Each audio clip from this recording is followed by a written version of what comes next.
come on the side. Hi everyone, it's Martin here, and we're recording Streetbeat live in the studio today. We'll do it in sections, and we're here with Helen, and we're going to talk about wildlife rescue in the Storms and Pennant Hills. You'll get a bit of live radio feed and maybe a bit of background chat, but that's all from me for the time being. Enjoy the show. Neil told you to be this far away, like this? Yeah. About that? Yeah. Okay, 10 seconds.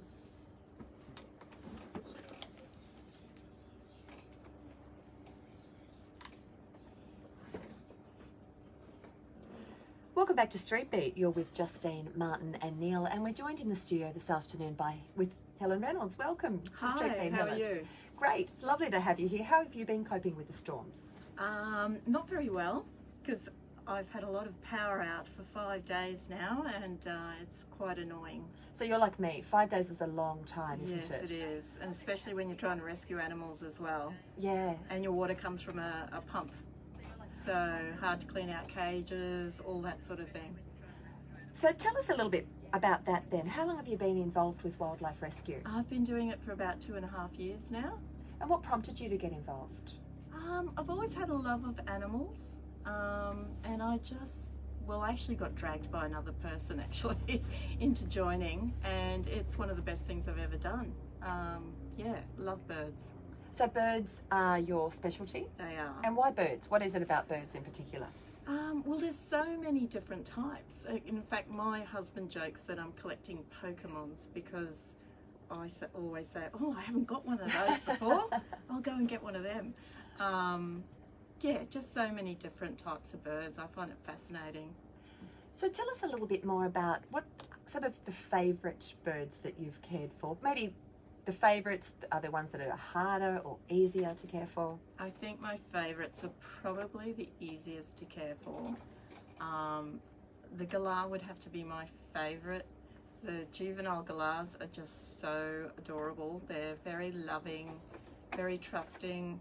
In fact, a little bit too tame actually, but makes them very enjoyable to care for. A very big personality. So what are the common injuries, or what are the common reasons that you could call to rescue birds in this part of Sydney? Right, so the most common would be collision, either with pool fences, windows, cars. That is, and most of those injuries can be quite bad, quite fatal. Pool fences and that, we can pick them up and keep them for a while, and they get concussion and see if they get better.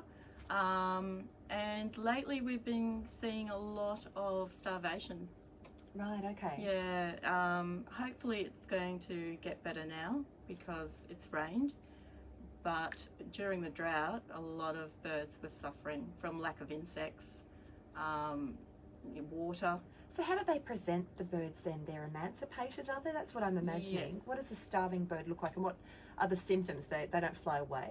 That's right. So most of them will be found on the ground, not able to fly, flapping around. And when we pick them up, we can feel that they're very emaciated by just feeling them even.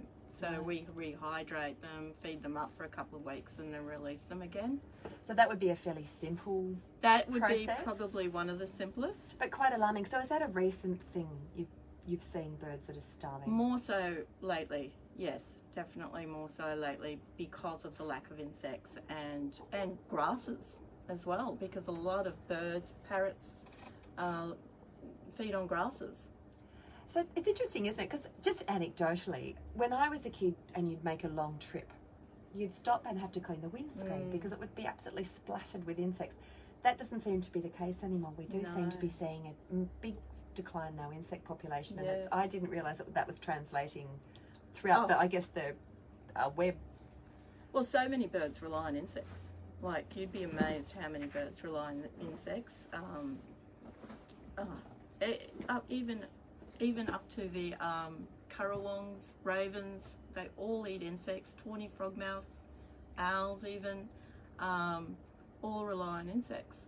Should we be feeding them then? I was always under the impression that you shouldn't feed wild birds.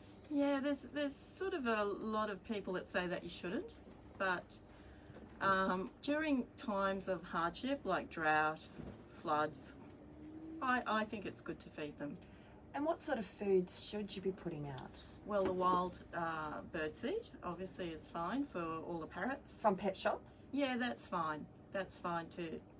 The only bad thing they say is the black sunflower seeds. Sunflowers are like ice cream to parrots. So they'll just eat sunflowers all day long, but they're very fatty. Ah, So really? they're Okay. actually not that good for them. Okay. Well, they can go to the gym later, can't they? They go flying around. You could, oh, the galahs just love them. You can nearly catch them because they go, oh, sunflower seeds. But is that why when I've planted sunflowers in my garden, you know, there's a certain time where the seed comes out and then you look out and there's no sunflower there anymore. Absolutely. It's just torn to pieces. Cockatoos will Yeah. just devour the whole flower. Yeah. Yeah, But I guess they've got to pack on a bit for the harsh Australian winter, don't they? they do. So, you know, for a treat, I think it's fine. But honey and those sugar syrups, that's not No, recommended? No. So even in Woolworths, you can buy lorikeet mix, which is much better for them than putting out honey or anything like that. Absolutely not bread. Yeah, and they even say sometimes a little bit of meat. It's amazing how many birds eat meat just to get the protein. Well, I know I was with you once and you were given some frozen mice to cut up and feed to some. So hopefully we're not having to go that far and cut up little mice. Although I do No. have quite a lot in my compost heap at the moment, I must say. Yeah. So. No, I'm not into the mice, which, you know, mostly it's the raptor people that have to feed the mice. Kookaburras eat mice as well, but yeah, I go for more parrots. I like the little dainty birds like the kingfishers and Well, that's what I was just saying before we came on air, is that there's an azure kingfisher that visits my gardening frequently, and it's been back over the last few days. What would I put out to feed a kingfisher? kingfishers like mealworms. They like insects, worms mainly. They will eat your fish out of the pond. Yes, they will. Yeah. Yes, they will. Yes, they're like little kookaburras basically. A question, Helen. Do you think the birds are becoming a bit familiar with humans? Only recently, like I understand kookaburras can swoop down and snatch out your sausage out of a roll, but I was sitting down actually having a McDonald's hamburger at the Circular Quay the other day, and a seagull came across and had a go. Like, are birds becoming a little bit more confident? You're asking me if a seagull get used to people? Well, I was surprised the seagulls would actually do that, but just from a general point of view, are birds getting a bit more confident in our society? Well, the ones that live in the city, absolutely. They become braver and braver with people because they find food. The ravens will go into the rubbish bins and everything, and different species of birds have different personalities. It's funny actually, the ravens are quite scared. They're quite a flighty bird, where say the galahs and even king parrots can be very tame with people. They just have a different nature. So they, you know, they're not scared of much. And I've got a friend who lives at Macquarie Park, Gordon, and when he goes out every morning, he's got 5 cockatoos sitting out there with him, and I think he's built a bit of a rod for his back. How do we manage that if that happens? Well, that's the sort of thing that you don't put food out, especially cockatoos. They will tell all their friends where the food is, and they will bring all their friends. So maybe you can, instead of doing a regular feed, just do a little bit for 3 days or something, and then don't do it for a while, so they go, oh, there's nothing left here, so we'll go and look for food somewhere else. Interesting, thank you. Yeah. Because I've got lots of little birds in my garden, lots of delightful blue wrens and small birds, which I understand is becoming more and more unusual, that we're losing a lot of our small birds from our backyards. So it concerns me that if I put food out for the larger birds, that they will then chase the little birds away. Is that a misconception, or is that a valid belief? It's a little bit of a misconception. It's more habitat that's important. So say the blue wren, it needs a very thick shrub to live in. So it won't live in a shrub that's only 1 metre wide, like a hedge or something. It needs to be at least 2 metres. So if a raven or some predatory bird does come, he can't get in to get them. So it's more about habitat than them being scared of the predatory birds. Of course, when a hawk or something comes by, well, you'll hear all the noisy miners go off, and they'll tell everybody else that there's a hawk in the area, and they all, you know, tell each other, and they all go and hide. But it's more about habitat than the type of bird. Yeah. Right, okay, which leads me to the question, I guess, is that a better thing to do to protect our birds? Absolutely. Is plant habitat? Absolutely. Rather than feed. So you're advocating then, if we want small birds in the garden, we need messy gardens, very bushy gardens? Yes. I yes. hope so. Woohoo! Yes. If you really want lots of birds, let your grass grow too. So there's all the seeds from the long grasses and everything, lots of shrubs. Well, it's interesting, isn't it? Because I read something the other day which was talking about that, about the insect crisis that we're facing, and a lot of it they were suggesting has to do with the fact that we just mow all our lawns and we don't let the seed heads develop. I guess the flip side of that, we tried to let our front paddock grow a bit longer, and our neighbour was most alarmed about the snakes.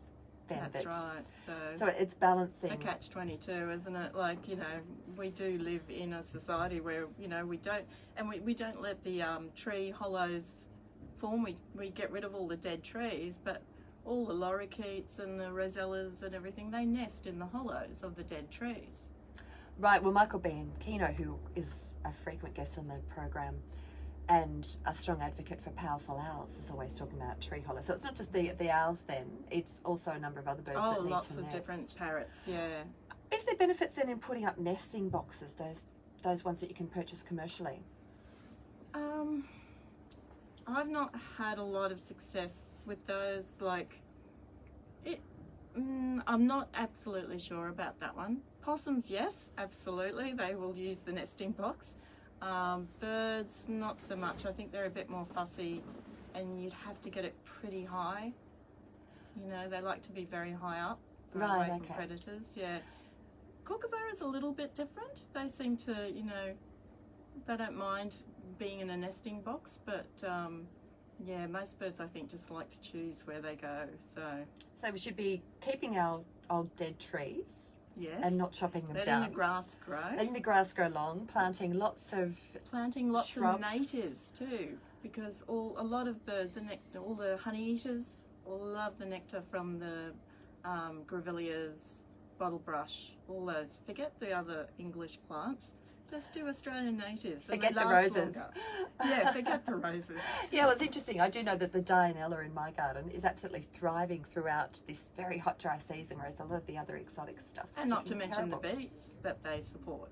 A lot of bees, you know. Yeah, which is another animal which has really suffered throughout the drought. So you're hoping then, with this recent rain, that will make a difference to the bird population? It should do. Are there other stresses that come on then with heavy rain, with floods?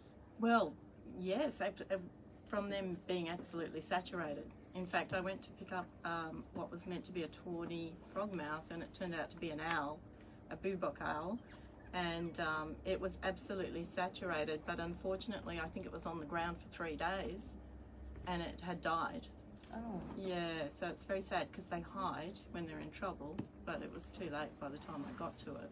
But yes, they absolutely get drenched, and then they can't fly, and then they can't eat, and then they get eaten by a cat or a dog. So yeah. And the rain will actually bring the worms closer to the surface as well, because I noticed as soon as the sun came out, my lawn, you know, all the miners and the doves and a couple of magpies were down there on the grass. Yes, yeah, yes, it brings away. all the little worms and beetles and everything out for them, so they have a good feed. So hopefully it'll turn around. But It hasn't happened on this occasion, but in previous periods where we've had some very heavy rain, the worms have actually come into the house through the closed windows. They're escaping, aren't they? It's Yeah. like they're drowning. And Exactly, and they'll so our windows are shut, but they'll come up the side wall of the house, which is only about 30 centimetres up, and then they actually make it into the house.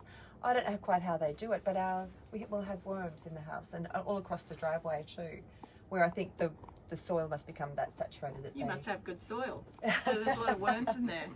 Yeah, hopefully they're Yeah, still all that's a there. very good sign. Now, if I just take you back, you mentioned pool fences. Are they the glass pool fences that cause an Yes, issue for yes. birds? Is there something that people can do to protect? Is like, can you put a stripe?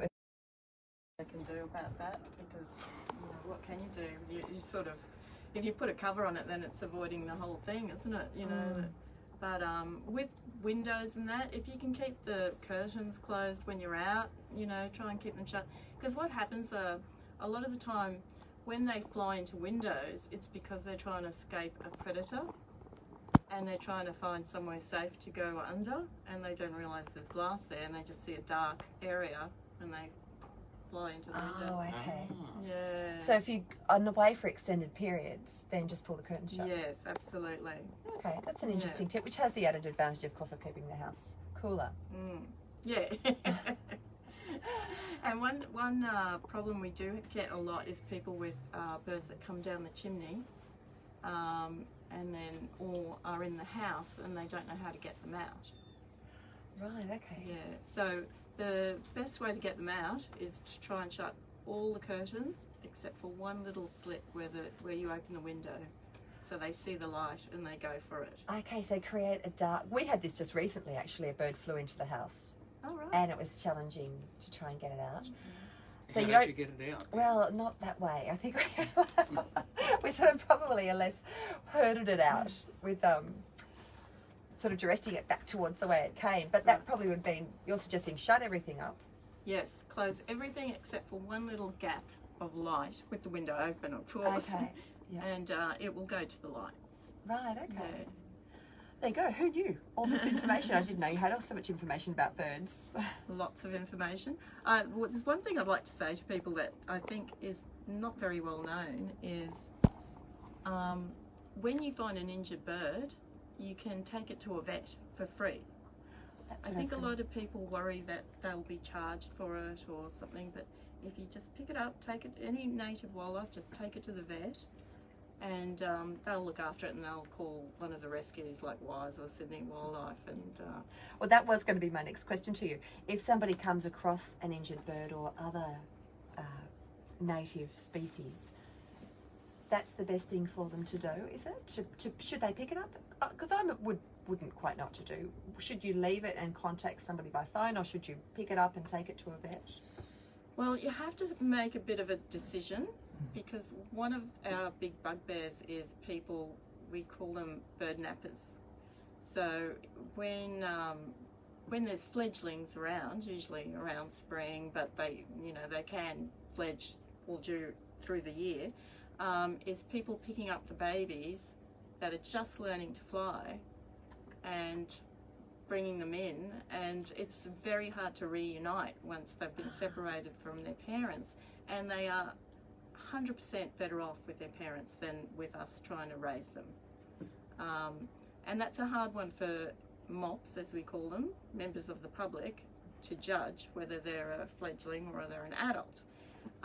But there's little signs like short tails, or if you see the parents squawking at you.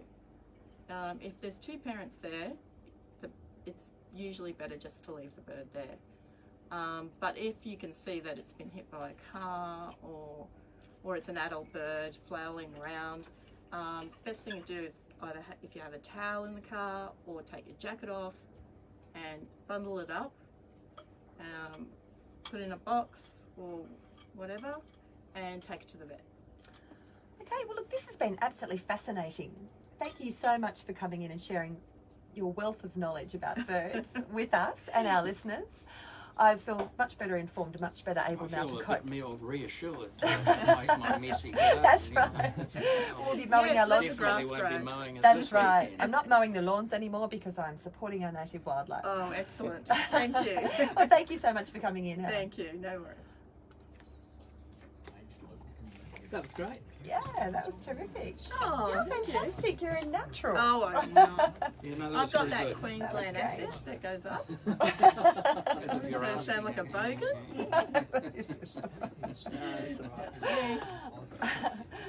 No, that was great. Darling. Can we get a photo? Yes. Yeah, we have to do it for all our friends. We'll make them Oh, like good it. thing We'll I cut got to my life. friend's place and wash Put my a hair. tune on afterwards, so Yeah. we've got enough time. We'll do Steve at the same time. Okay, terrific. I've got Kate Lush coming on. So after Elvis Presley. Right. He goes for 2 minutes 40. You've locked me in, Martin. I have, sorry. I'll just turn you off now. Finish.